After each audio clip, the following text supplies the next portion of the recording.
The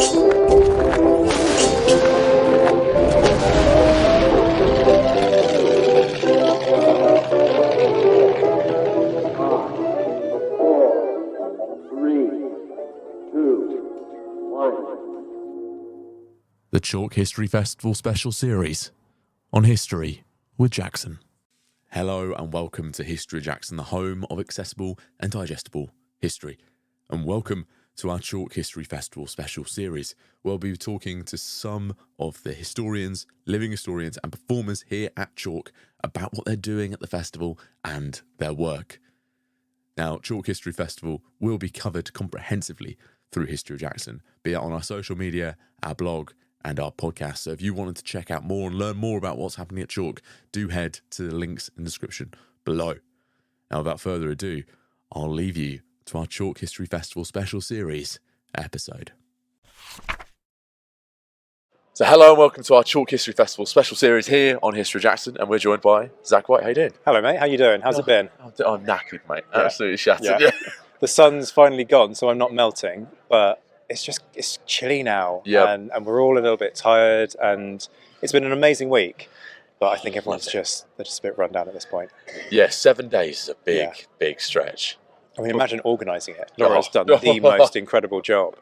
And I think they all deserve quite a nice pint of whatever drink they want. Yeah, absolutely. Well, it was James's birthday earlier in the week, so I gather he got a bottle of something. But Charlotte and Laura definitely deserve something to thank them for what they've done. I totally agree. And I think James had good fun on the night of his birthday. So that's all worth it. Yeah.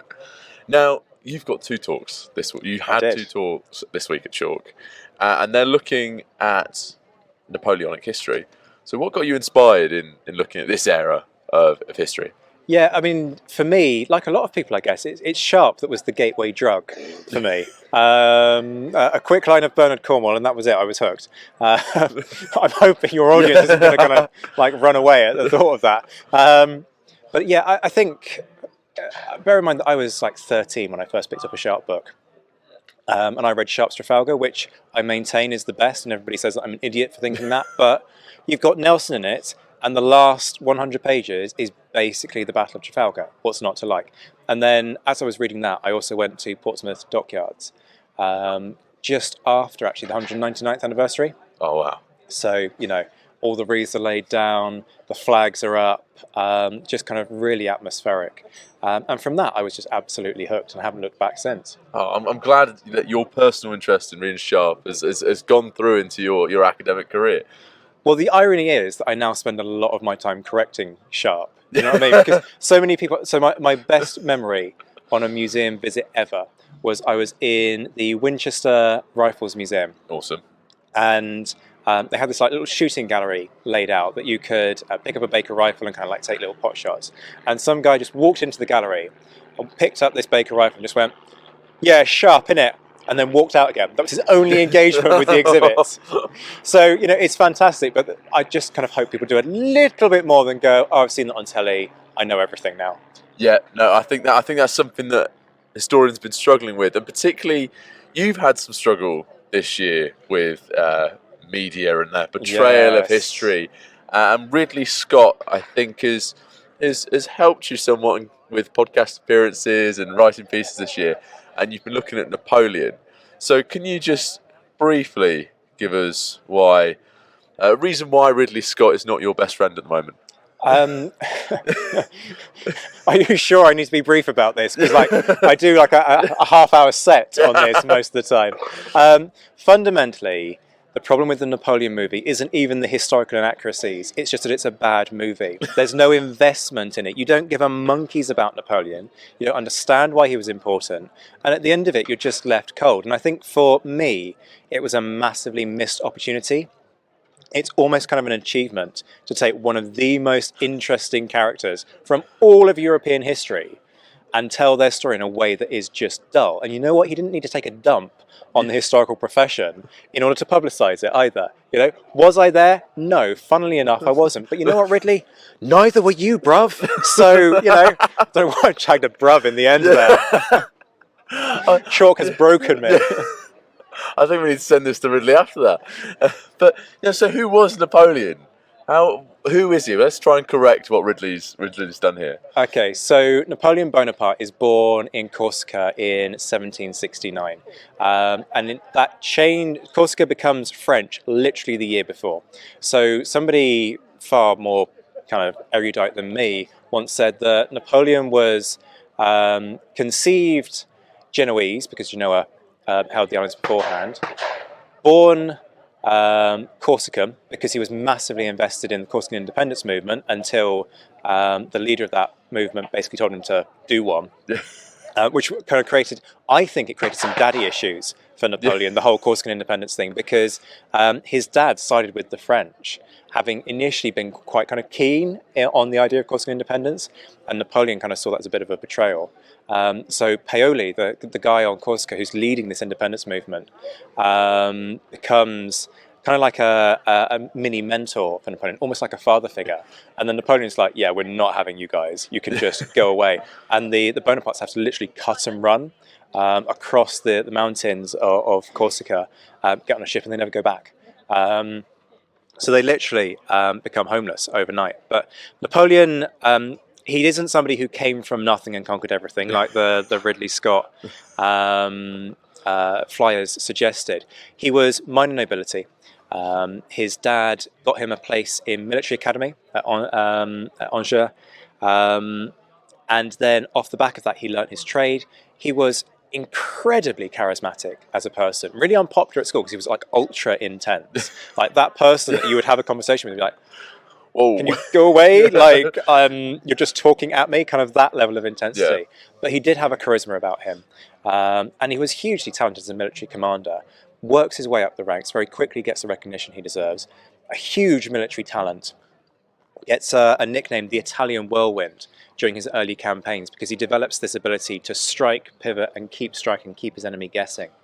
And eventually manages to carry out a coup in 1799, where he becomes initially consul of France, then becomes consul for life, then decides that the consul system needs to change, we need a hereditary monarchy, which the French had got rid of a few years before during the French Revolution. You know, we've kind of gone full circle here.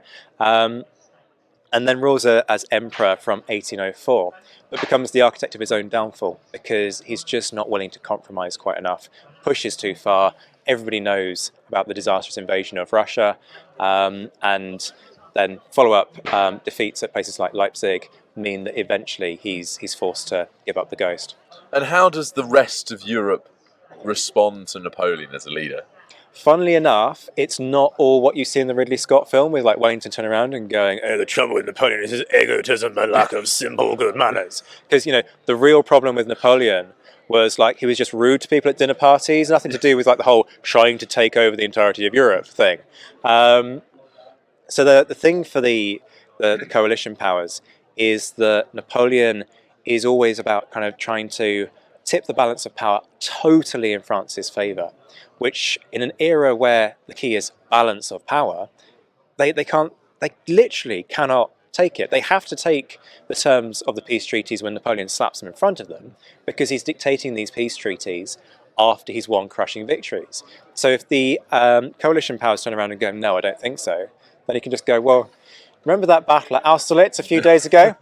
You want more of that? I've got more where that came from, kind of thing. And so it creates this resentment. It's not as though they're not willing to work with Napoleon. They would much rather have a stable France and a stable system in Europe. But it says a lot about Napoleon's mindset that in 1807 he decides to dictate the economic policy of an entire continent by trying to stop everybody from trading with Britain. And then when Portugal, which is an independent nation, not under French control, says, well, Britain are our main trading partners, so you know what? You can take your suggestion of us not trading with Britain and stick it somewhere, you know, rather rude. That he kind of goes, well, you can do it my way, or I'll invade you. And so they go, okay, you have got quite a large army. You know, you are like the dominant military power in Europe. I'm gonna listen to what you're saying and do what you tell me. And then he invades anyway. And this gives you a good indication of why actually the European powers don't trust Napoleon, because he will say one thing, and then when he thinks the moment is right, he will do whatever he wants to do from that position of strength, because his army is seemingly unbeatable. And there's something I'm picking up in the way you're talking there about they Hmm. and coalitions and the European powers and the balance of power. And we've just spoken about how European powers respond, but typically in the narrative it seems to be Napoleon versus the British. Is that wrong? See, I thought what you were going to pick up on there was like the common anti-Bonapartist Yeah. sentiment that I was kind of weaving into this narrative. Yeah, there is this perception that it's Britain versus Napoleon. Britain is the consistent member of all of the coalitions. And Britain's main role, really, though, is just as a financer, bankrolling the other European powers. Partly because there is this long history that I'm sure you've talked about with other folks on this show about how Britain has a big antipathy towards large standing armies. It goes all the way back to the English Civil War, and we don't want that scope for a monarch to just be able to wipe away parliamentary democracy. Not that we've really got parliamentary democracy during this period, but that's like a whole other rant. So Britain basically, it has a small field force and it deploys it to the continent on various occasions. Often it goes quite disastrously wrong. See what happens to the Duke of Flanders, the Duke of York and his Flanders expedition in the 1790s. The only time where we're majorly successful, in fact, is during the Peninsular War. And of course the Waterloo campaign. But during the Peninsular War under the Duke of Wellington, the British do manage to build this kind of catalogue of successes. But the Peninsular War is a sideshow. This is the British kind of fighting their way across Spain and Portugal, and meanwhile Napoleon is so unfazed that he's going and invading Russia at the same time. Do you know what I mean? Yeah. So it's not as though Napoleon is looking at what the British are doing in Spain and Portugal and thinking it's all over, the game's up. It's kind of an irritating little thing. Well, we call it his Spanish ulcer. In fact, it drains him of men and resources. At one point, there are 250,000 men tied down in Spain, and it does kind of restrict his ability to fight a different style of war elsewhere. But fundamentally, it's in Russia that the back of Napoleon's power is broken. And so Britain's willingness to go, well, we can't field a large army, but we will subsidise you bringing 100,000 troops, 50,000 troops to the field, means that Britain becomes the ongoing thorn in Napoleon's side. Because of British naval dominance, which is kind of capped at Trafalgar, but is something that's kind of building all the way up to 1805, he can't strike at Britain. And so you have this analogy that comes out at the time of the elephant and the whale. The whale can't get onto dry land to strike at the elephant, and the elephant can't swim to strike at the whale. I really like that. That sums it up really quite nicely. And then you mentioned Waterloo there. You've done a talk today at Waterloo. Absolutely. What is this? So the Battle of Waterloo, 18th of June 1815, is effectively Napoleon's last roll of the dice. Should never have happened because he's exiled in 1814 to the island of Elba. Effectively, France becomes surrounded. His marshals launch a revolt, and they go, you know what? Enough's enough. You've got to step down in the interests of France. Napoleon spits his dummy out in the process, but eventually accepts reality and does get parcelled off to Corsica. He's given a small force of 1,000 men, i.e. we give him an army, and he's given a couple of boats, i.e. we give them a navy. And there's meant to be a naval cordon around the island, but the story goes that the guy in charge of that naval cordon initially went to the Italian mainland in order to get treatment for an eye infection, and then decided to stay a few days later in order to see his girlfriend. Which, well, I say girlfriend, his mistress. It is a more accurate way of describing it. So that was suboptimal in terms of performance. And then Napoleon seizes the opportunity. He sees that there's squabbling amongst the Allies. And sees an opportunity to come back. He's also quite resentful about the fact that he hasn't got his pension of $2 million a year. Although this is probably the only time in European history where somebody has launched an invasion because they weren't getting their pension. And in fairness to Napoleon, it is one of the most incredible stories. He lands on the south coast of France with 1,000 men, marches his way up towards Paris. The army deserts in droves to his side, and he's able to topple the French king, Louis XVIII, without firing a single shot. It's a genuinely incredible story. But the other allies look at this and go, nah, we're not having that. Well, how much money did we spend? How many people died? Although in fairness, they probably care more about the money than how many people died. That's autocracies during this period for you.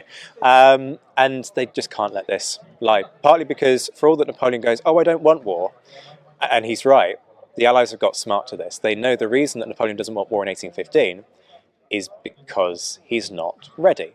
And so they agree to amass this huge force, 750,000 men, and they're going to invade France from all directions. So Napoleon takes the initiative. He strikes at the two nearest armies, which are an Anglo-Dutch force under the Duke of Wellington and a Prussian force under Marshal Blucher. And his idea is to divide and conquer, split the two armies apart, and then defeat each one in detail, because combined, they outnumber him. The Allied strategy is to fight combined, because they've tried this against Napoleon before. They know it works. If it isn't broken, don't try to fix it.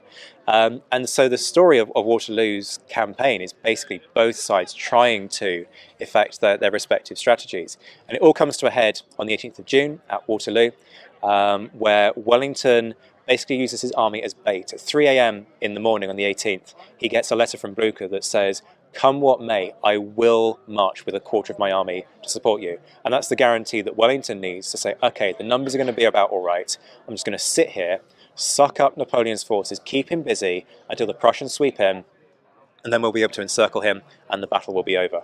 That sounds like an amazing battle, just even better than some movies talking about these battles. But you're doing some work with the Napoleonic Revolutionary War Graves charity, paying respect to the people who died in battles like Waterloo and across these wars. What are you doing with this charity? Absolutely. I mean, it's the great thing about history, right, is we talk about the big stories, but behind these stories are literally hundreds of thousands of men who fight and in many cases die. About 20,000 die at Waterloo alone. And the charity was something that I set up in 2021, initially because I heard about 6 guys buried out in Spain who'd been uncovered as a result of building work, and the local authorities didn't know what to do with them, really. So they kind of did an initial assessment, and they stuck them in a cardboard box and kind of went, well, we haven't got the money to bury them, we haven't got the money to do more analysis on them, so we're just going to kind of leave them there. And that just didn't kind of sit quite right with me. So initially I had a chat with Commonwealth War Graves Commission, can we do something to get them buried in a local cemetery? And the answer was no, because their remit stops at 1900. And my stance was kind of, well, it still matters, just because it's, if you like, the wrong war. And so I set up the charity to kind of campaign for this. It's a huge problem across Europe. So, for example, there's a guy on the Waterloo battlefield who was killed in action. He got a bullet to the lung, managed to sort of stagger back towards a casualty clearing station, but didn't quite get there, so couldn't get treatment. And they've stuck him on display in a glass case. And my kind of stance on this is, that's a human being. That's a veteran. We give these people dignity in burial, dignity in death. And so I set up the charity fundamentally to campaign for that sort of thing. So I go around the world having these conversations with local authorities, trying to negotiate their release. But as you can see here, we also clean and restore veterans' graves. So we've got John Russell down here. He was one of the guardsmen who held Hougoumont Farm at the Battle of Waterloo. And then this guy is Walter Burke, who was on HMS Victory at the Battle of Trafalgar, and he held Nelson as the Admiral died. Well, I think it's absolutely amazing work that you guys are doing. Cheers. And I'm so glad that someone is trying to pay respects to these men properly and give them dignity in death, as you said.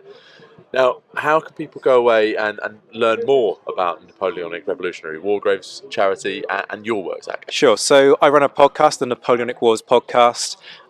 So if you're into your Napoleonic nerdery, that's your place to go. Yeah. I've also, we were talking about Waterloo, I've just finished production of episode 1 of a documentary on the battlefield, Waterloo by Air. So I've taken a drone up and started to trace the routes and kind of worked out what these guys would have saw and experienced, and kind of told that story in a really different way, a way that people have literally not seen before.